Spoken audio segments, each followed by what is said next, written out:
Hello दोस्तों, आप सभी लोगों का स्वागत है लक्की यादव क्लासेस चैनल पे। आज हम फिजिक्स की तीसरी वीडियो लेकर आए हैं और जिन लोगों ने 2 पार्ट नहीं देखे हैं और सिलेबस कितना है फिजिक्स में और कितने अंक का पूछा जाता है नहीं देखे हैं तो डिस्क्रिप्शन में लिंक मिल जाएगा। आप लोगों से इतना निवेदन है कि ज़रूर देखें, क्योंकि उन्हें देखने से आपको पता चल जाएगा कि फिजिक्स में कितने अंक के बोर्ड एग्ज़ाम में किस इकाई से पूछे जाते हैं क्वेश्चन। ठीक है, और उससे आपको नॉलेज वो चैप्टर का भी पता चल जाएगा कितने चैप्टर हैं। ठीक है, तो दो पार्ट जिन लोगों ने नहीं देखे हैं वह लोग पहला और दूसरा पार्ट भी देख लें। और हमारे चैनल पे केमिस्ट्री की भी वीडियो बनाई जाती हैं, बहुत बेसिक से आप लोग केमिस्ट्री की भी तैयारी बहुत अच्छे से कर सकते हो। अगर कोई डाउट होता है तो कमेंट ज़रूर करें, आपको ज़रूर रिप्लाई दिया जाएगा। ठीक है, आज हम अध्ययन करेंगे आवेश का। ठीक है, और ये भाग 3 है पहले चैप्टर का। पहले अध्याय है कौन सा? कूलम का नियम तथा विद्युत क्षेत्र। ये यूनिट है स्तर विद्युत की। ठीक है, तो देखते हैं क्लास 12th का। तो इसमें एक बेसिक सा टॉपिक छूट रहा था, जैसे अब आवेश स्टार्ट ही हुआ है तो मुझे वो भी आपको उसका भी नॉलेज देना है। जैसे कोई पूछ सकता है स्तर विद्युत किसे कहते हैं, क्योंकि स्तर विद्युत की एक यूनिट ही है, फिर आप क्या बताओगे। तो आज आज से हमने आवेश का अध्ययन स्टार्ट किया, इसलिए स्तर स्तर विद्युत का भी हमें जानकारी लेनी चाहिए। इसकी डेफिनेशन क्या होती है, मौके कोई भी पूछ सकता है, जैसे कि आपने क्या पढ़ा, चलो स्तर विद्युत की डेफिनेशन सुनाओ, तब आप परेशान होगे। इसलिए मैंने कोई बेसिक भी टॉपिक कोई नहीं छोड़ता हूँ जिससे कोई प्रॉब्लम हो। ठीक है, तो देखते हैं आज हम स्तर विद्युत की पहली फर्स्ट इकाई है। ठीक है, पहली इकाई ही है स्तर विद्युत की। ठीक है, तो देखते हैं स्तर विद्युत की भौतिक विज्ञान की वह शाखा। ठीक से समझना, भौतिक विज्ञान की वह शाखा जिसके अंतर्गत स्तर आवेशों का अध्ययन किया जाता है स्तर विद्युत की कहलाती है। ठीक है, अच्छे से फिर एक बार देख लेते हैं। भौतिक विज्ञान की वह शाखा जिसके अंतर्गत स्तर आवेश। भौतिक विज्ञान की वह शाखा, वो तो सिंपल है, बस इतना याद रखो, इसके जो भौतिक विज्ञान की ये शाखा है इसके अंदर स्तर आवेशों का अध्ययन किया जाता है, ओनली स्तर आवेश। ठीक है, भौतिक विज्ञान की वह शाखा जिसके अंदर स्तर आवेशों का अध्ययन किया जाता है स्तर विद्युत कहलाती है। ठीक है, अब कोई प्रॉब्लम नहीं होगी क्योंकि ये बेसिक टॉपिक था। जैसे कोई पूछ सकता है मौके के स्तर विद्युत किसे कहते हैं, तो आप सिंपल बता सकते हो इस भौतिक विज्ञान की वह शाखा जिसके अंतर्गत स्तर आवेशों का अध्ययन किया जाता है स्तर विद्युत कहलाती है। ठीक है, इसलिए मैं कोई बेसिक सा भी टॉपिक कोई नहीं छोड़ता हूँ जिससे आपको आगे चल के प्रॉब्लम आए। ठीक है दोस्तों, तो देखते हैं आवेश। अब देखते हैं यहाँ पे आवेश किसे कहते हैं। तो देखो आवेश किसे कहते हैं, इलेक्ट्रॉनों की प्रवाह की दर को आवेश कहते हैं। इलेक्ट्रॉन को ई से प्रदर्शित करते हैं, स्मॉल ई से। ठीक है, इलेक्ट्रॉनों की प्रवाह की दर को आवेश कहते हैं। ठीक है, फिर एक बार देख लो, इलेक्ट्रॉन के प्रवाह की दर को आवेश कहते हैं। सिंपल है डेफिनेशन, कोई प्रॉब्लम नहीं होगी। आप लोगों से हेम्बल रिक्वेस्ट है कि कॉपी और पेन लेके बैठा करें, जिससे अपना साथ साथ में नोट्स तैयार करते जाएं और रोज़ का रोज़ अपना याद भी करते जाएं, जिससे आपको आगे बोर्ड एग्ज़ाम होगी तब आपको प्रॉब्लम ना आए। इसलिए ठीक है, आप लोगों से हेम्बल रिक्वेस्ट है कि नोट्स भी तैयार करते जाएं, और कोई डाउट होता है या कोई प्रॉब्लम होती है तो आप कमेंट करें। ठीक है, मैं आपको रिप्लाई ज़रूर दूंगा। ठीक है, तो देखते हैं इसे क्यू से प्रदर्शित करते हैं। जो आवेश है ना, इसे हम क्यू से, स्मॉल क्यू से प्रदर्शित करते हैं। ठीक है।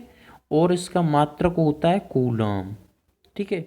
इसका मात्रक कूलम होता है, जिसे हम सी से शॉर्ट में लिख देते हैं। ठीक है। ये प्रतीक बहुत याद रखना, क्योंकि किसको किससे प्रदर्शित करते हैं। जैसे आवेश को क्यू से प्रदर्शित करती हैं। ठीक है। और कूलम को सी से प्रदर्शित करती हैं। ठीक है। तो आवेश का मात्रक होता है कूलम। ठीक है। आप लोगों को इतना याद रखना है। ठीक है। और एक नंबर में ऑब्जेक्टिव क्वेश्चन में पूछ देता है आवेश कैसी राशि है, तो बता सकते हो आप आवेश एक अदिश राशि है। ठीक है। कोई मैं पॉइंट नहीं छोड़ता हूँ जिससे बोर्ड एग्जाम में आपको प्रॉब्लम आई। ठीक है। तो देखते हैं इलेक्ट्रॉन। ठीक है। इलेक्ट्रॉन इलेक्ट्रॉन एक मूल कण होता है। अब इसमें जैसे ये टॉपिक आ रहा इलेक्ट्रॉनों की प्रवाह की दर को, तो ये इलेक्ट्रॉन होता क्या है, तो देखते हैं इलेक्ट्रॉन क्या होता है। इलेक्ट्रॉनों इलेक्ट्रॉन इलेक्ट्रॉन एक मूल कण होता है। इलेक्ट्रॉन एक मूल कण होता है। ठीक है। इलेक्ट्रॉन एक मूल कण होता है। इसकी खोज सर जे थॉमसन ने की थी। इनकी जो इलेक्ट्रॉन है, इसकी खोज किसने की थी? सर जे थॉमसन थॉमसन ने की थी। ठीक है। इलेक्ट्रॉन एक मूल कण होता है। ठीक है। इसकी खोज सर जे थॉमसन ने की थी। ठीक है। इस पर 1.6 गुणे 10⁻⁻19 कूलम का आवेश होता है। ठीक है। और इसे ई से प्रदर्शित करते हैं। ठीक है।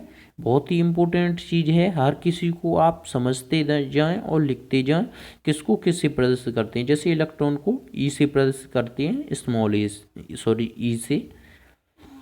तो इसका इलेक्ट्रॉन का एक निश्चित मान होता है, ई बराबर 1.6 गुणे 10⁻⁻19। इलेक्ट्रॉन पे ये निश्चित एक आवेश होता है, इसे नोट कर लें आप लोग। ठीक है। ये क्योंकि अभी क्वेश्चन लगेंगे तो इसकी बहुत ज़रूरत पड़ेगी, इसलिए। ठीक है। बहुत ही इम्पोर्टेंट है। जैसे कोई पूछ सकता है एक इलेक्ट्रॉन पे कितना आवेश होता है। ठीक है। तो आप बता सकते हो 1.6 गुणे 10⁻⁻19 कूलम का आवेश होता है। ठीक है। और इसे ई से प्रदर्शित करते हैं। ठीक है। तो देखते हैं आवेश के प्रकार। आवेश कितने प्रकार के होते हैं। ठीक है। तो देखते हैं आवेश कितने प्रकार के होते हैं।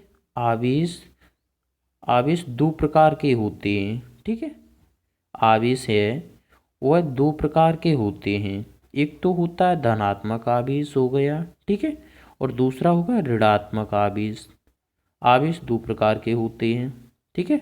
मौखिक कोई पूछ सकता है, ठीक है, तो हम बता सकते हैं धनात्मक आवेश और ऋणात्मक आवेश। ठीक है। आवेश 2 प्रकार के होते हैं। अब धनात्मक आवेश क्या होता है, डेफिनेशन। धनात्मक आवेश जब किसी वस्तु में, बस अच्छे से समझना कोई हर पॉइंट को, सॉरी, जब किसी वस्तु में इलेक्ट्रॉनों की मात्रा कम या इलेक्ट्रॉनों की कमी होती है, जब किसी वस्तु में, ठीक है, जब किसी वस्तु में इलेक्ट्रॉनों की मात्रा कम होती है या, ठीक है, या इलेक्ट्रॉनों की कमी होती है, तो उस पर आवेश धनात्मक आवेश होता है। तो उस पर आवेश धनात्मक आवेश होता है।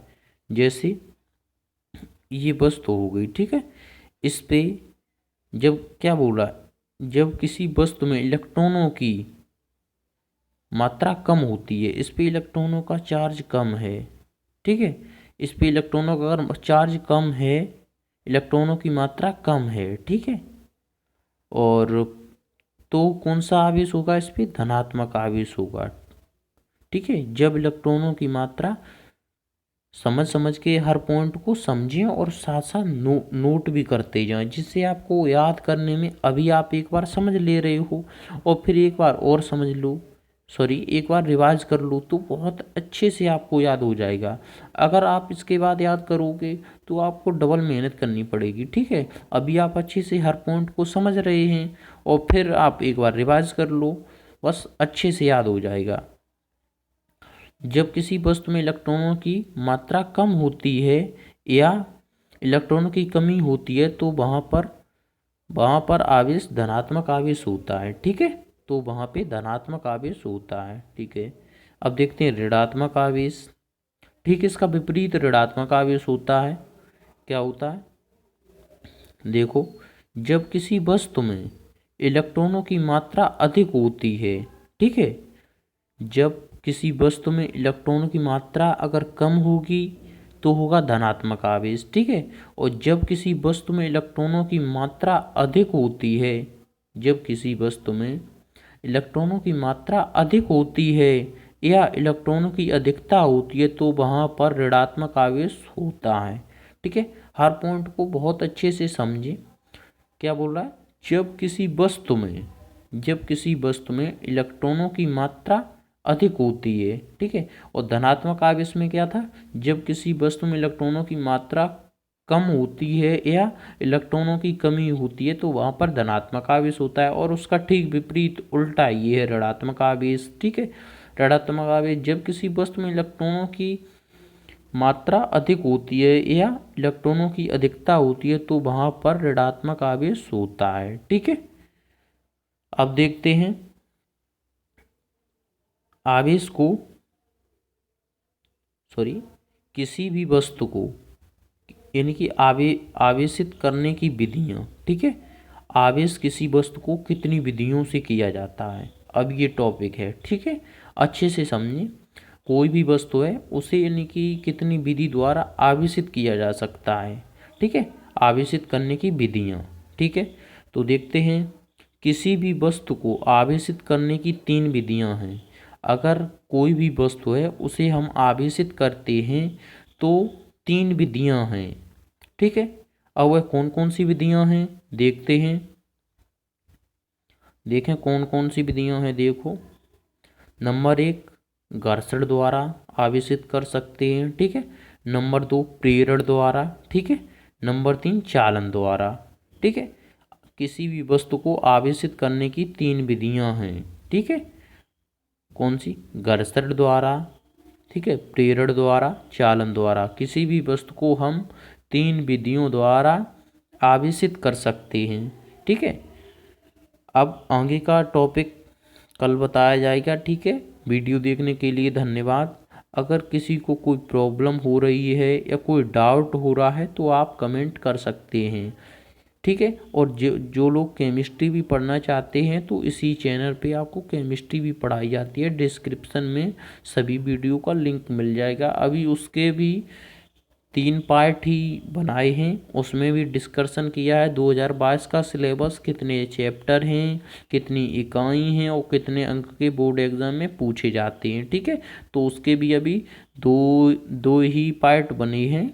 ठीक है दोस्तों, तो आप लोग ज़रूर समझ रहे होंगे। ठीक है, और जिन लोगों ने वो पार्ट नहीं देखे हैं तो डिस्क्रिप्शन में लिंक मिल जाएगा, आप अच्छे से स्टडी करें। और मैं उस हिसाब से पढ़ा रहा हूँ जिससे कंपटीशन में भी आपको हेल्प मिल सके। जैसे IIT हो गई, नीट हो गई, ठीक है, और एयरफोर्स हो गया, इसमें फिजिक्स केमिस्ट्री आती है। इसी से यानी उसी बेस ये होता है, 12th का सिलेबस उसमें बेस के तौर पे आ जाता है। ठीक है, तो मैं उसी हिसाब से हर पॉइंट को आपको आगे कंपटीशन अगर की तैयारी भी कर रहे हैं तो उसमें भी आपको हेल्प मिलेगी। ठीक है दोस्तों, अगर आपको वीडियो अच्छी लगी हो तो वीडियो को लाइक करें और चैनल को सब्सक्राइब करें। ठीक है दोस्तों।